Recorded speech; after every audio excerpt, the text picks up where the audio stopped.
Lush fields of green, arid deserts of brown, forests of rain, and even active volcanoes.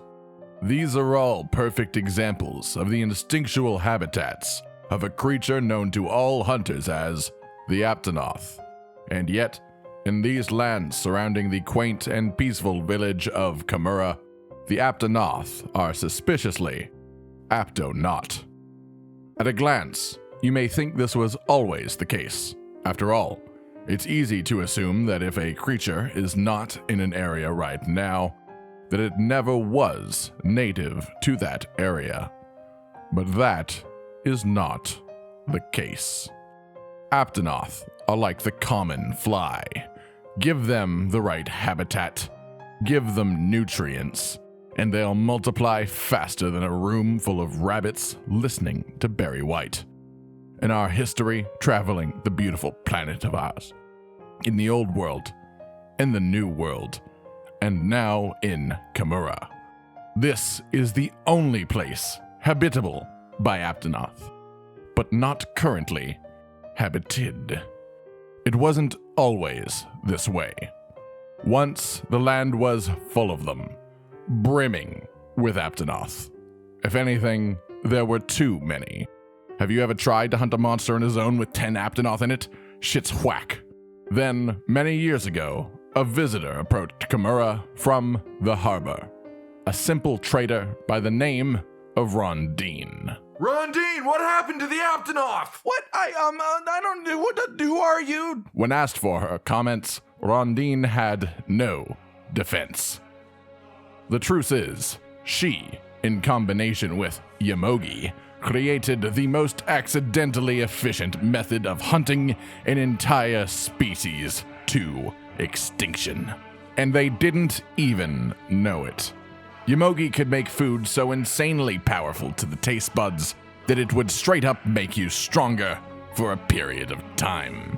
Make you able to stand longer, run faster, sometimes even sustain an otherwise fatal attack.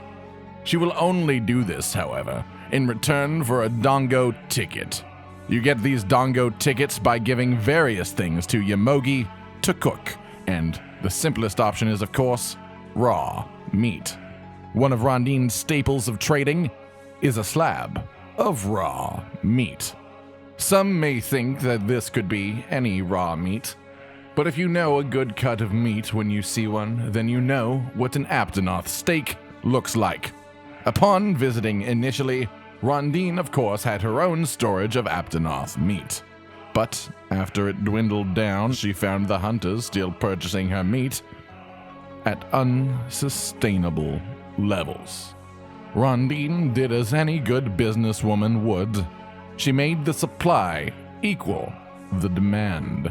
Her storage reached uncountable levels, and in return, Kamura lost one of its most graceful creatures. Over time, she will use this storage of meat to make a fortune, and then abandon Kamura, going back home with all of the spoils, leaving behind the trail of destruction still in Kamura, still unanswered for. But at the end of the day, this still begs the question, why? Why did this all start? Well, the answer is simple.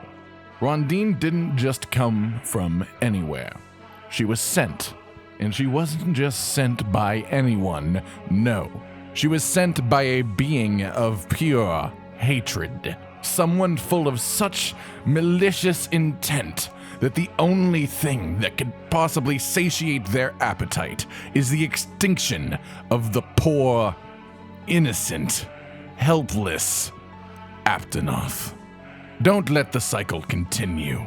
If we keep buying raw meat, eventually Rondine will kill again. And who knows what's next? The Slagtoth? The Gagwa? The Bombadji? Rondine is not a proper hunter. She doesn't know how to hunt responsibly. So let us carefully watch the food chain and decide where to get our own raw meat from, one at a time, rather than letting Rondine destroy an entire species, all in the name of money. Money and Dan.